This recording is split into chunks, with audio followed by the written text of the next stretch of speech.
রাষ্ট্রীয় পৃষ্ঠপোষকতায় রাজনৈতিক দল গঠন অনাকাঙ্ক্ষিত, মন্তব্য তারেকের। নির্বাচিত সরকার ছাড়া অন্য কিছুর পরিণতি ভালো হবে না, হুঁশিয়ারি বিএনপির। রাজনৈতিক দল গঠন করতে গিয়ে কেউ যদি রাষ্ট্রীয় কিংবা প্রশাসনিক সহায়তা নেন, সেটি জনগণকে হতাশ করবে। 111 নিয়ে ভয় পাওয়ার কিছু নেই, লক্ষ্মীপুরে উপদেষ্টা মাহফুজ। কারচুপি করে ক্ষমতার স্বপ্ন বিএনপির, মন্তব্য হান্নান মাসুদের। 111 নিয়ে নিচে ভয় পাওয়ার কিছু নেই, বরং আমরা বলবো, রাজনৈতিক দলগুলোকে বলবো, আসুন বাংলাদেশ পন্থার ভেতর দিয়ে আমরা যারা ফ্যাসিবাদ বিরোধী শক্তি আছি ঐক্যবদ্ধ হই।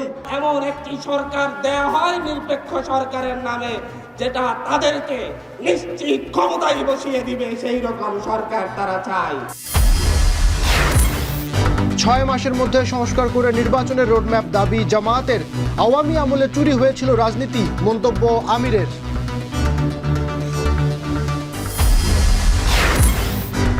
এবং চট্টগ্রামে দিনে দুপুরে ব্যবসায়ী হত্যায় এখনো গ্রেপ্তার নেই কেউ। খুলনা বিশ্ববিদ্যালয়ের ছাত্র অর্ণব হত্যায় আটক 3।